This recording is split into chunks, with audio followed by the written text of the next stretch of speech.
Hi, guys, and welcome to the Horror Room. So, this week I thought we would take a bit of a new direction and look at some franchises that, in my opinion, have failed to meet the mark.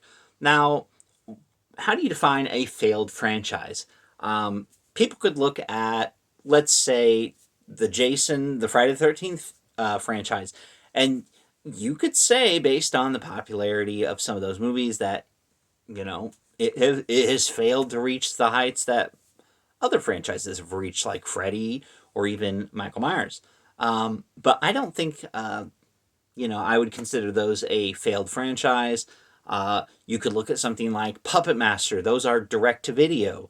And the direct to video market is usually a graveyard for horror movies. But Puppet Master has a big enough fan base, and it's well known enough that it's still a staple of horror. I mean, NECA makes all these figures, and they made Puppet Master, which was really surprising because I think mostly they'll decide if they want to make something if they think it's profitable enough, and they said, "Hey, Puppet Master is profitable enough," or maybe it was just a passion thing that they wanted to do. But we're not here to talk about that. I've thought about this, and there's probably some other ones that I could do in the future. Um, but I thought of five franchises that I think have met the requirements, in my opinion, of why they have failed. And I will explain to you each of my choices and why I think they have failed. Then you guys can tell me if you agree or disagree on if these are actually failed franchises. And the one at the end is going to shock you because it shocked me. But we'll get to that. So, first off, the Blair Witch Project. Now, hear me out. I love Blair Witch Project. The first movie is fantastic. It's a very misunderstood movie. A lot of people do not like it. Now, I don't have it next to me, but the sequel, Blair Witch Book of Shadows, is awful. The remake, Blair Witch, was awful. And this is a franchise that they've tried to, keep in the public's eye and like revitalize. There's even a video game which I'm actually in the midst of playing at the current time of filming this. Um, and it's not bad yet, but I can definitely tell it's going to be one of those games that I just play once and don't feel like playing it again. Um, I mean, for making you feel like you're in the original Blair Witch, it does a great job because you're in the woods, it's dark, you don't have a map, kicked into the river. Um, but no other film that they've released, and they've only released two, so that should tell you something as well, has managed to capture this lightning in a bottle that the Blair Witch did. And part of that is due to the campaign that this movie had.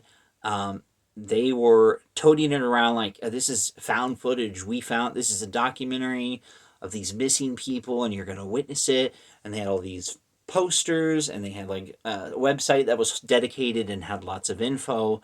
And if you go into this movie, now you got to think this was back when the internet was non existent. So you either had word of mouth or you'd see a trailer.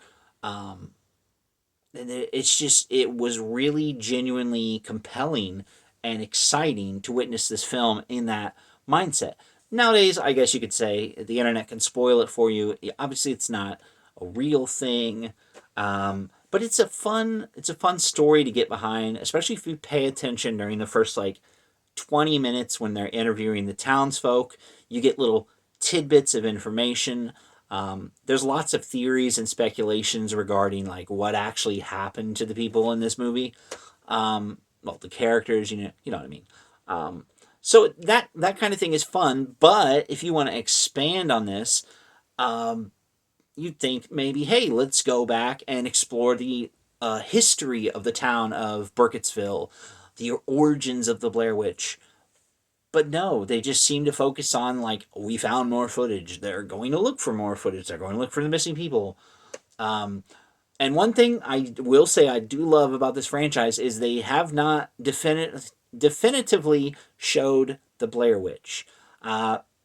There's talks about there being a glimpse of her in Blair Witch, and there's a figure that Todd McFarlane, who makes the movie Maniacs figures, made based off of maybe like what he determined she looked like, or maybe what the producers, directors, whoever, what have you, said like this is what we imagine.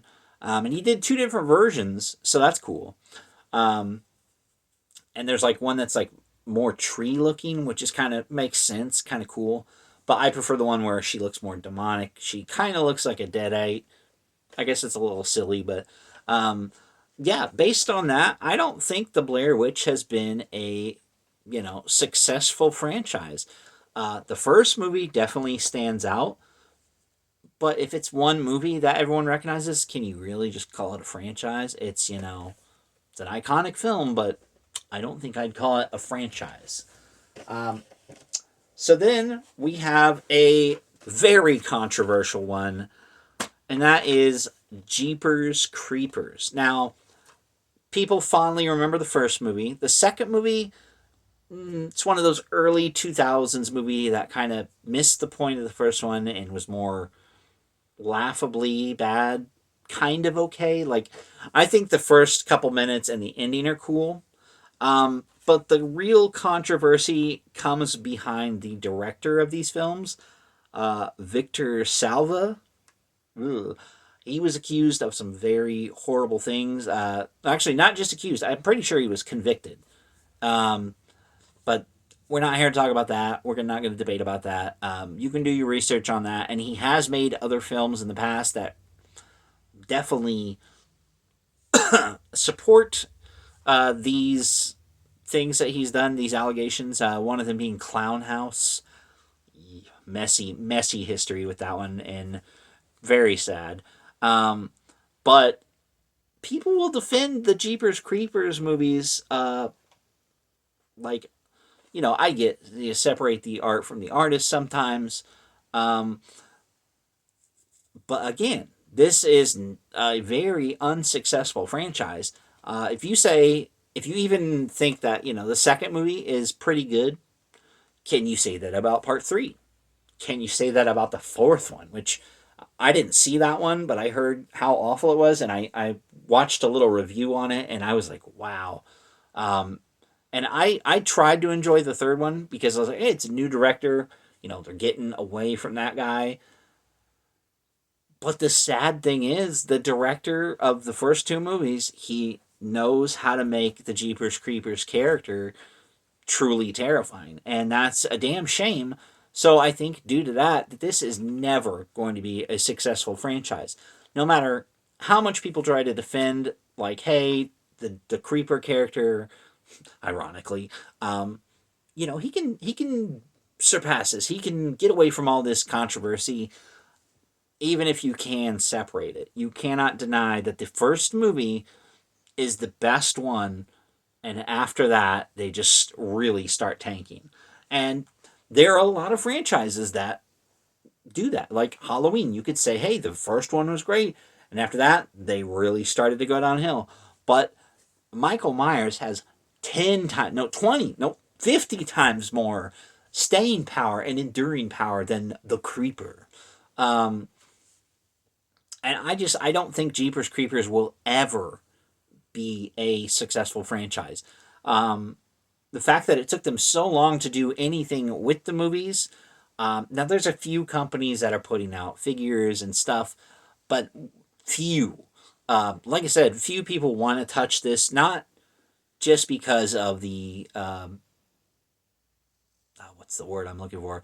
The like the bad shit involved with the director. Um, it's just Jeepers Creepers. It's like, I hate to say this, but it's kind of like Pumpkinhead. I love Pumpkinhead, but I consider Pumpkinhead more successful than Jeepers Creepers. Um, and Pumpkinhead's, I think, had the same amount of films, like a 4 or 5 at the most.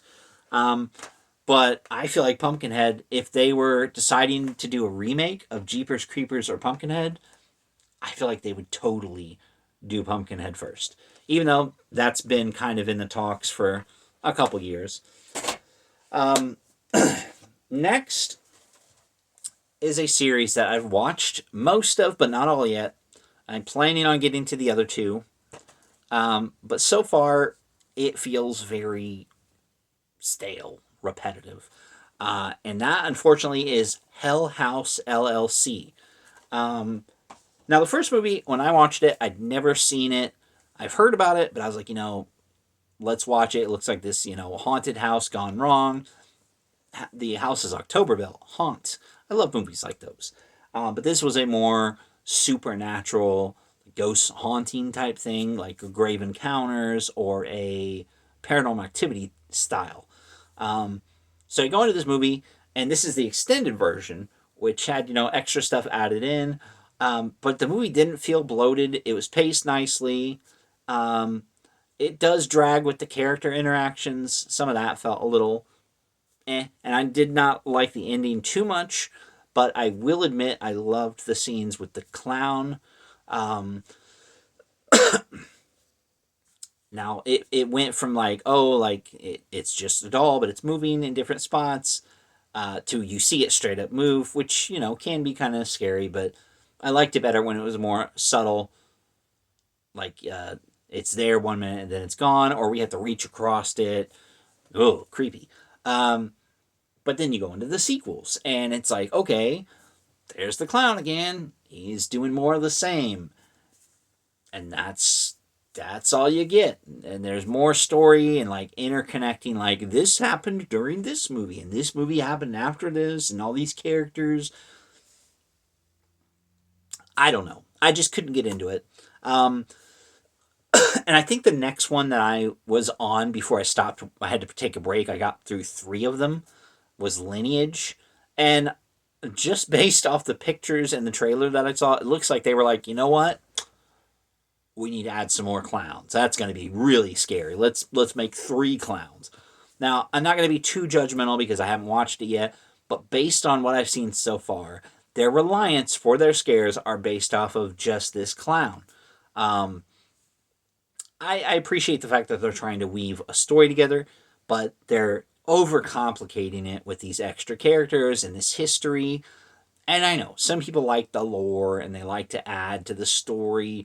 Um, but when you're doing something as simple as, ghost and haunting, there's only so much story that you can give an audience before it starts to feel like, okay, uh, you know, why are we just now learning about this now?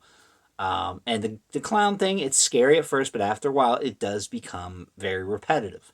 I think it's effective in the first film, but after that, it's coming, so it's less effective. I would have liked if they would changed it and done like something else, or had a twist. Um, but it doesn't look like there's a lot of that going on in this series. There's a little bit of twisting in the third movie, but it's more involved in like the people that are doing. It's like a show where the guy like goes to the Hell House. It's it's been a few months. I haven't remembered it. I mean, that tells you anything. Um, but I just feel like, and it's usually these movies go direct to Shutter. I'm not saying anything against Shutter, but look at VHS. That was a pretty prominent franchise, and I would consider that a franchise. But there's so many of those that are not as good compared to the first few entries. Um, but those still, there's a good chance that you're going to watch something. And I kind of enjoyed some of the newest one. Um, but I don't think Hell House is a successful franchise. Now you could argue with me, oh, it made this much money. Uh, all these actors would disagree with you, and I'm like, okay, that's your opinion, and I have mine too. I'm not discrediting it, but in my opinion, I don't think the Hell House LLC has the staying power. Um, I mean, Paranormal Activity. There's a ton of those movies. I wouldn't consider that a franchise either. They're all repetitive. Um, Even though they have their twists, I guess, with the Mia or whatever her damn name is. I think it is Mia. I don't know. It's been a while since I've seen those. But yeah, Hell House LLC. To me, it's fine with the first one. Watch that one. Don't expect anything great by the ending. But it does have a few moments throughout that are like kind of genuinely creepy and good. But other than that, I would not say it's a successful franchise. Um, and I mean, there's a lot of franchises that just keep going even if they're not doing well. Sometimes they just do them to keep the rights, and we'll get to one like that. But before we do, the fourth one that I want to talk about is The Strangers. This is a movie that I don't think anybody was asking it to become a franchise. Um, Now, granted, when the first movie came out, it had some fans. It was definitely a good story, very creepy, but no one expected it to try and, jump into being a franchise. Then you had The Strangers Pray at Night, which I think mainly took place in like a trailer park area. And I couldn't tell you a damn thing that happened in that movie. I completely forgot it. It was not as good. They were just too out in the open. And then, of course, in the wake of Halloween trilogy, the David Gordon Green ones, everyone said, "Hey, we got to start making these stories that are all connected." David Gordon Green even went on to do Exorcist sequels, which those really uh, had people going like, "What are you doing?" But the Strangers decided to do it, and they said, "Hey, we're going to do 3 chapters." Um, and they kind of remade the first movie, at least in chapter one. I haven't seen them, and I have no interest in seeing them because the first movie wrapped everything up nicely, and I'm like, I don't care if they're still out there killing. Like, they're not that interesting that I want to know more about their backstory. It's like a glimpse into a moment, a horrific moment that happened to these people, and you get these kind of interesting characters, but they're not like super interesting. Um, but these new movies are trying to, give them backstory. And I did hear a review of part two and the Strangers chapter two, where they give like the guy with the bag on his head, and I think the girl, the blonde girl, they give them a backstory where like when they were kids they murdered another kid. Oh, spooky.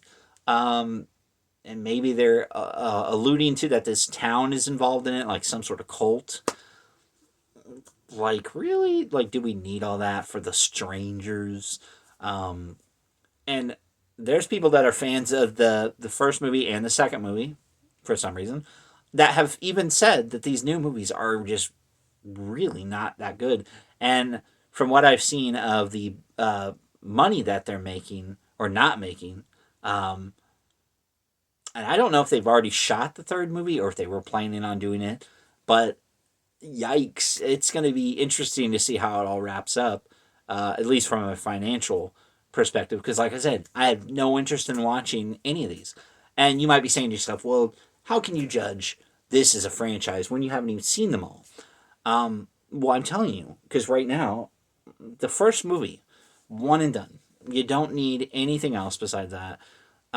And yes, I get there's more movies that are similar to The Strangers that have multiple movies. Um, like you could say American Psycho. Well, that's not really a franchise, and but yeah, you know what I mean. You know what I mean. But it's just ridiculous. So yeah, The Strangers. But last but not least, this one is probably gonna make some people mad. But I thought about it, and I was like, is a franchise defined by how many movies are in it, or how iconic the character is? Um, and yes, don't get me wrong, I admit he is a good character. But when it comes to slashers and horror characters, people talk about Ghostface, they talk about Chucky, they talk about Michael, they talk about Freddy. Nobody honestly brings up Pinhead from the Hellraiser series. Now, distinction, I said series, not franchise. Um, the first Hellraiser movie, hands down, fucking great. I think any horror fan, if you asked them what their favorite Hellraiser movie was, most of them would point to the first one or the second one, which is also fantastic. Um, and in an isolated uh, chamber, just those two movies, they work great. Um, but after that, they started to go downhill, kind of like Halloween. But Halloween is more, like I said, this is a money industry. Michael Myers is dollars. You can just print money with Michael Myers. Not so much with Pinhead, and that was proof when after the first four movies, which were all theatrical, they said, you know what, we're gonna rein this in. This is gonna be direct to video now. And not only did the franchise get banned to home video, most of the movies that came out after part four weren't even originally Hellraiser movies. They were scripts that were already made, and they were altered or edited to include some of the Hellraiser lore, some of the character, like Pinhead, the Cenobites mainly. And they're really sloppy and bad. And they tried so much over the years. There's Hellraiser Judgment, which was an interesting idea, but it didn't fully, you know. And Doug Bradley wasn't involved at this point. Um, Revelations, I think it was the first movie where Doug Bradley tapped out and said, "I can't, I'm done." That one was horrible. The found footage one with the, for lack of a better term, the fat Pinhead. Um, no disrespect to the guy who played him. I'm sure it was a fun opportunity, but it was baffling, and he looked so bizarre. And then there was the new one on Hulu, which I didn't I couldn't tell you a lot about it. I thought there were some cool designs, but does it have staying power? No. And like, people bitched about, oh, Pinhead's a female now. Like, I don't care about any of that. It's just the fact that, yes, Doug Bradley, he's a great actor. He's a good actor. He has an iconic performance as Pinhead. But would I put him in the same league as Freddy or Jason? Absolutely not. Unfortunately, and even though there are a ton of movies, would I consider it a franchise? No. I would consider it a series or an investment, if you will, to the Weinsteins, because they were the ones who owned, uh, or pretty sure they had most of the hand in the sequels that came after four. Um, and they're really, really bad. And, like I said, you could say that about a lot of Jason movies, some of the Freddy ones, definitely some of the Halloween ones, but those have more mass appeal. You're going to see people dressed up as Freddy and Jason and Michael almost every year of Halloween or at conventions. You're rarely going to see people dressed up as Pinhead, which, I'll admit, I think is a damn shame, because he is a cool character, but he just doesn't have the same lasting power. The story's good, some of the characters, but it definitely doesn't expand into a larger universe or series of films with like they tried to make connections in the first four films, and people just, they didn't care. The idea was so simple, just for the first movie and some of the second one, that going past that, it just did a disservice to the whole thing. So yeah, like I said, these are my selections for 5 failed franchises, in my opinion. Now let me know if you disagree with any of these. I know a lot of people are going to disagree with Hellraiser. Um, but maybe there's some franchises that you say, hey, this is one you should consider. Maybe I'll do another video in the future like this if I can think of some more that I actually consider. I'm actually looking at one right now, that I think another one that might be controversial is Tremors. Um, a lot of people only like the first movie. I like the first two, but I couldn't tell you that I like anything past 3 at least. Because I have the first 3. I don't have anything after 3. There's like the Western one, which is ridiculous. Sharknado, that's another one. I don't have any of them. I've seen 2 of them, but they're making like a prequel. I just read about that online. It's ridiculous. But anyways, I'm going to stop before I keep going on. But thanks for watching, guys. Hope you enjoyed this week's video, and I'll see you next week.